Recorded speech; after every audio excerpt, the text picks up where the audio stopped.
Amores, vamos para a nossa atividade de língua portuguesa? Ela é um pouco extensa, que seria a nossa avaliação. Comece preenchendo o cabeçalho certinho, com data, professor e aluno. Questão número 1. Leia o poema abaixo, na época a gente estava trabalhando poema. E a seguir responda as questões 1 e 2. As borboletas, brancas, azuis, amarelas e pretas, brincam na luz as belas borboletas. Borboletas brancas são alegres e francas. Borboletas azuis gostam muito de luz. As amarelinhas são tão bonitinhas e as pretas então, ó que escuridão. Vinícius de Moraes. Voltamos lá. Questão 1. O texto fala sobre borboletas, alegria, brincadeiras ou escuridão. Esse texto que a tia acabou de ler, esse poema, fala sobre o quê, hein? Marca X para mim. Questão 2. As borboletas, segundo o texto, são tão pequeninas, são alegres e francas, gostam da escuridão ou gostam de muita luz? Tá com dúvida? Volta no texto e vê qual dessas informações aqui o texto traz. Se o texto diz que as borboletas são pequeninas, são alegres e francas, gostam da escuridão ou gostam muito de luz, tá? Leia o texto e responda a questão abaixo. A menina e o lobo. Certo dia, a mãe da menina mandou que ela levasse um pouco de pão e de leite para sua avó. Quando a menina ia caminhando pela floresta, um lobo aproximou-se e perguntou-lhe para onde se dirigia. Para a casa da vovó, ela respondeu. Esse texto foi do Robert Thornton, esse pequeno pedacinho do texto. Esse pedacinho de texto está dizendo aqui, ó, a personagem que se aproxima da menina na floresta é: a avó se aproximou da menina na floresta, ou o lobo se aproximou da menina na floresta, ou a mãe, ou a casa.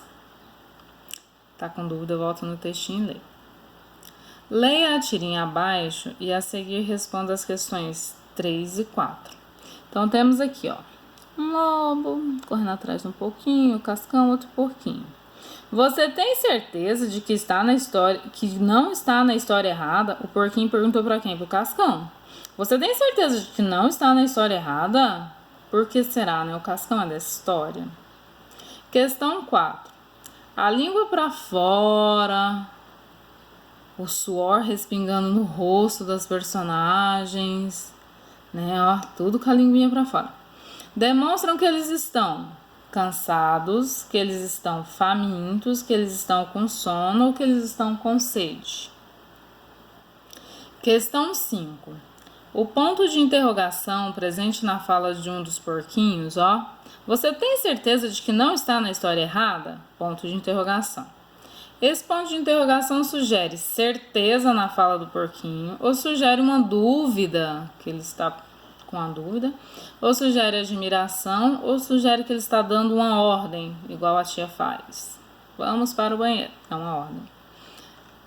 Né? Pensa, qual é o ponto de interrogação sugere o que quando a gente usa ele? Leia o texto abaixo e a seguir responda.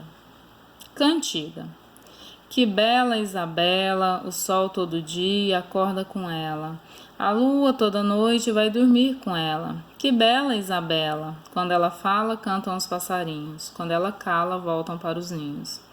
Para Isabela, Malta, Cardoso, Ferro, que bela Isabela, que anjo não gostaria de ser igual a ela. Questão 6. Nesse poeminha que a tia leu, neste poema, quem é ela? Ó, que anjo não gostaria de ser igual a ela? Esse ela é a lua? Esse ela é a bela? Esse ela é a noite? Ou esse ela é a Isabela? De quem será que esse ela está se referindo? Leia o texto e responda a questão. A princesa e o sapo. Era uma vez um palácio em que morava um rei que tinha uma linda filha. Ela gostava de brincar com sua bola de ouro nos jardins bem perto do lago. Um dia a bola caiu no lago para grande pesar da princesinha. Aí apareceu um sapo e disse à princesa que iria recuperar a bola em troca de um beijo. Roberto Belli. Questão 7. Onde a princesa gostava de brincar? Dentro do lago, dentro do palácio, no jardim do palácio ou no reino distante. Volto lá no texto e vejo aonde que a princesa gostava de brincar. Questão 8. Não, tem um texto aqui, ó.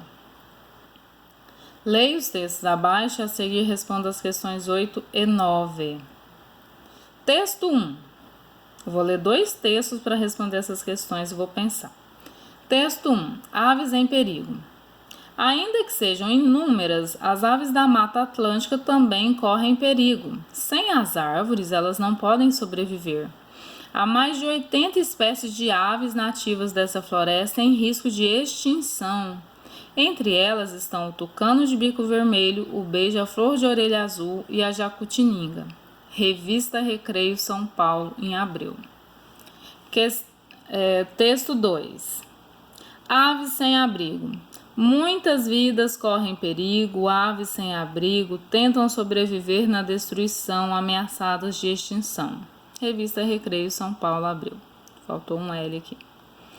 Questão 8. Eu vou responder a 8 e a 9 pensando nesses 2 textinhos que eu acabei de ler.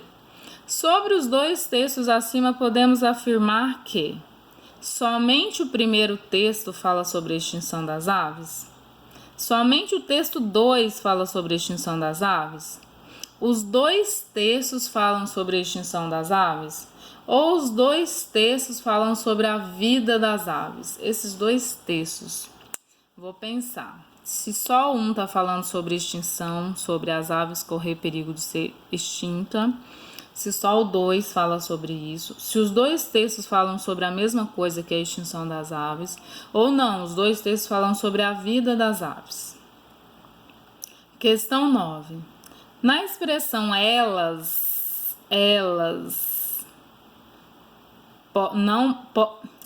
não podem sobreviver, lá no texto 1, ó, vamos lá. Ainda que sejam inúmeras as aves da Mata Atlântica, também correm perigo. Sem as árvores, elas não podem sobreviver. Elas não podem sobreviver. Essa palavra elas está substituindo quem? Está substituindo a palavra aves, árvores, florestas ou matas. Questão 10. Marque um X no quadradinho onde está escrito o nome da figura abaixo. De você está certinho, da tia saiu do lugar. Essa figurinha é um baralho? Essa figurinha é uma borracha? Essa figurinha é uma barraca? Ou essa figurinha é a bolacha? Marca pra mim, onde você está certinho, da tia saiu do lugar, eu vou tentar colocar. Marca pra mim, responde. Amanhã vai a correção. Amanhã, quando for corrigir, pede a mamãe para poder corrigir de caneta, para você ver quantas você acertou. Só pelo prazer de saber mesmo. Aquilo que a mamãe marcar de errado, você vai olhar na correção da tia e você vai corrigir e vai ler e marcar a resposta certa para o seu cérebro gravar a resposta correta, tá bom? Então, até amanhã. Beijos!